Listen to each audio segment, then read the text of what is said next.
सत्यम से हमारी यही अपेक्षा थी कि वो पढ़ लिख के कुछ उसकी जॉब लग जाए। वो हमारी इच्छा पूरी हुई, उसकी जॉब लग चुकी है। सर बहुत ज्यादा खुशी हुई, सभी लोग साथ में ही थे। पहले से मालूम था कि इसका मतलब होगा, तो पर ये क्लियर नहीं था कब होगा, और अब इतना जल्दी हो गया तो बहुत खुशी हो रही है। लेकिन कुछ क्या आंसू ही आ गए थे सबके, क्योंकि काफी स्ट्रगल के बाद। सर खुशी के मारे खाना भी नहीं खाया किसी ने शाम को। अगर आपके अंदर डेडिकेशन है तो आप किसी भी जगह पे रह के एग्जाम क्रैक कर सकते हैं आराम से। अच्छी अच्छी कोचिंग्स भी अब आ गई हैं यहाँ उरई जैसे शहरों में, जैसे गैलेक्सी क्लासेस की है अच्छी सी कोचिंग। यही हुआ कोचिंग ज्वाइन की, टीचर्स का गाइडेंस मिला। छोटी छोटी चीजें हैं, टीचर्स आपको बताते रहते हैं जिनमें ध्यान देने की ज्यादा जरूरत है। जिला जालौन की हर गली में छात्र सपने देखते हैं, सपने कि वो अपना नाम कर सके, भारत के लिए योगदान कर सके। आज हम चलते हैं एक ऐसे ही जालौन की गली में जहां एक छात्र ने संघर्ष करके सफलता को पाया। सुनते हैं कि उनके माता पिता की क्या प्रतिक्रिया है और कैसे हुए वो सफल। मेरा नाम सत्यम दीक्षित है और मैं उरई का रहने वाला हूँ। नाम हमारा अरविंद दीक्षित है। हम बच्चों को ट्यूशन पढ़ाते हैं, होम ट्यूशन करते हैं। और मेरे एकेडमिक्स के बारे में बताऊं तो मेरी सारी स्कूलिंग जो है हिंदी मीडियम से ही हुई है। स्कूलिंग बहुत बढ़िया रही। उसकी स्कूल में स्टार्टिंग से ही वो पढ़ने में बहुत तेज रहा है। और उसके बाद फिर मैंने पॉलीटेक्निक के लिए एक एंट्रेंस एग्ज़ाम होता है वो दिया, जिससे मुझे झांसी का कॉलेज मिला। तो वहाँ से मैंने मैकेनिकल इंजीनियरिंग में डिप्लोमा किया। नहीं, सत्यम मतलब करीब 10 घंटे पढ़ाई करता था और रात को देर रात तक करीब 1 बजे तक या 2 बजे तक पढ़ाई करता था। उसके बाद सो जाता था, सुबह 8 बजे तक जगता था, फिर वही अपना नाश्ता पानी किया, फिर पढ़ाई करने लगा। नेट पे इतना सारा कंटेंट आ गया है और अच्छी अच्छी कोचिंग्स भी अब आ गई हैं यहाँ उरई जैसे शहरों में, जैसे गैलेक्सी क्लासेस की है अच्छी सी कोचिंग। तो मुझे नहीं लगता बाहर जाने के लिए किसी की ज़रूरत है तैयारी करने के लिए।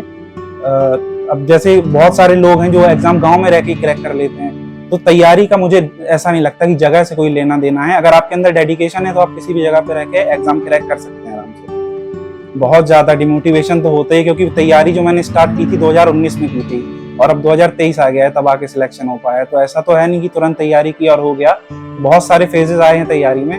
जब स्टार्टिंग की थी तब तो यही लगता था कि तैयारी करेंगे, सिलेबस खत्म होगा और निकल जाएगा आराम से। लेकिन जब एक्चुअल में एग्जाम दिया, वहाँ देखा तो मार्क्स नहीं आ पा रहे थे पढ़ने के बाद भी।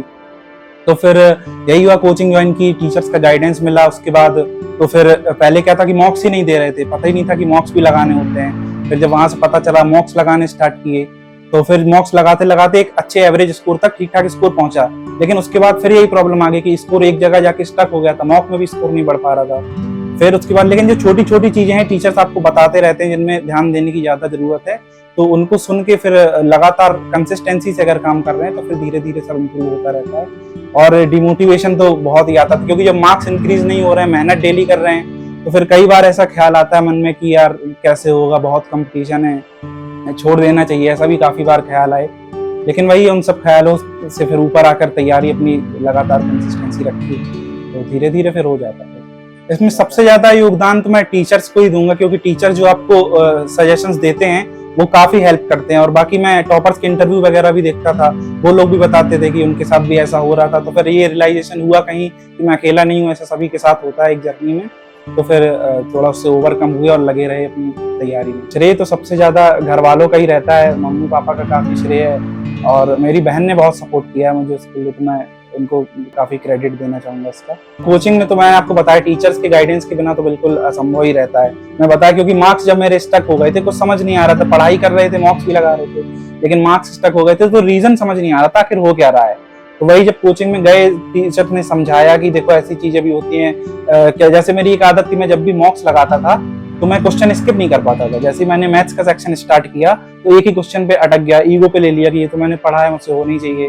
तो वो सब चीजें टीचर्स ने बताई कि नहीं, आपको स्किप भी करना है, बाद में देखेंगे तो चीजें हो जाएंगी। तो फिर वो मैंने अप्लाई किया, तो उसकी वजह से हेल्प मिली, तभी मैं यहाँ तक पहुंच पाया। उस दिन ऐसा हुआ सर, शुरुआत से, क्योंकि रिजल्ट का पता था आने वाला है, तो डेली हम लोग वेट ही करते थे। फिर अचानक से मेरे दोस्त का फोन आया जो मेरे साथ ही तैयारी कर रहा था। तो मैंने पूछा रिजल्ट आ गया क्या? तब उसने बताया कि हाँ रिजल्ट आ गया, चेक नहीं किया। तो मैंने तुरंत उसका फोन काटा और झट से साइट खोली। हमको ये खबर सत्यम से ही मिली। जैसे ही हम ट्यूशन पढ़ा के घर वापस हुए, सत्यम ने बताया कि पापा हमारा सिलेक्शन हो गया है। तो हमारी खुशी का ठिकाना नहीं रहा।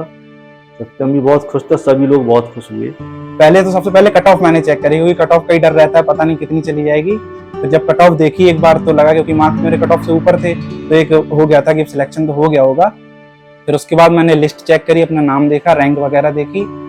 फिर जब एक हो गया कि हाँ सच में हो गया है, थोड़ा बिलीव करने में तो टाइम लग ही रहा था कि ऐसे मतलब फाइनल रिजल्ट आ गया है। सत्यम से हमारी यही अपेक्षा थी कि वो पढ़ लिख के कुछ उसकी जॉब लग जाए। वो हमारी इच्छा पूरी हुई, उसकी जॉब लग चुकी है। सर बहुत ज्यादा खुशी हुई, सभी लोग साथ में ही थे घर पे, तो सब बस एक दूसरे को वो कर रहे थे कि हो गया। फिर तो वो थोड़ा इमोशनल हो गया, तो उसको ही वो कराते कराते सभी थोड़े थोड़े इमोशनल हो गए। फिर बाकी सब रिलेशन में फोन ऑन करके सबको बताने लगे, सभी ने बताने आने लगे। फिर सर खुशी के मारे खाना भी नहीं खाया किसी ने शाम को। फिर मैं गया, सबको बताया घर पे, तो काफी सब लोग खुश हुए। फिर थोड़ा इमोशनल भी हो गए थे सारे, क्योंकि काफी स्ट्रगल के बाद इतना मैं बताया 2019 से तैयारी स्टार्ट की थी, तो तब ये फाइनल जब आया तो फिर काफी इमोशनल माहौल हो गया। फिर थोड़ी देर बाद लेकिन सब माता पिता पहले तो एकदम शॉक ही हो गए थे, जब उनको बताया तो एकदम से भरोसा नहीं हुआ कि क्या अच्छा हो गया, चलो लिस्ट दिखाओ। फिर उनको भी लिस्ट दिखाई, नाम चेक कराया दोबारा, फिर बोले रोल नंबर मिलाओ अपना, तो ये सब हुआ। फिर काफी खुश हुए, और खुश क्या आंसू ही आ गए थे सबके, खुशी के आंसू के। तो फिर बस इमोशनल हो गए काफी। पहले ही से मालूम था कि इसका मतलब होगा, तो पर ये क्लियर नहीं था कि कब होगा, और अब इतना जल्दी हो गया तो बहुत खुशी हो रही है। लेकिन ये तो मुझे पहले ही से उस पर पूरा भरोसा था कि इसका होगा तो होगा, क्योंकि किसी की भी मेहनत बेकार नहीं जाती है, वो मेहनत करता है। उनको हम यही मैसेज देना चाहेंगे कि आप अपनी केवल पढ़ाई पे लक्ष्य यदि बच्चा रखे तो सक्सेस निश्चित मिलती है। वो उसके अंदर कभी हताशा नहीं आना चाहिए। जरूरी नहीं कि आप फर्स्ट पूरे प्रयास में ही आप सफल हो जाओ, उसके लिए कभी हताश नहीं होना चाहिए, लगातार प्रयास करते रहना चाहिए, तो सफलता जरूर मिलती है। हमने उसको हमेशा एनकरेज किया, कभी भी हतोत्साहित होने नहीं दिया। कई बार उसके अंदर हतोत्साहित सी हमको महसूस हुआ, लेकिन हमने कहा कि नहीं, पहली बार भी सफलता मिल जाए ये जरूरी नहीं होता है। लगातार प्रयास करते रहो, रिजल्ट तो एक दिन सक्सेस मिलेगी, लेकिन उसके लिए हताश होने की जरूरत नहीं है। लगातार प्रयास करते रहो बस, क्योंकि किसी की भी मेहनत बेकार नहीं जाती है, वो मेहनत करता था। क्या हार में क्या जीत में, किंचित नहीं भयभीत मैं। कर्तव्य पथ पर जो भी मिला, ये भी सही वो भी सही। वरदान नहीं मांगूंगा, हो कुछ पर हार नहीं मानूंगा।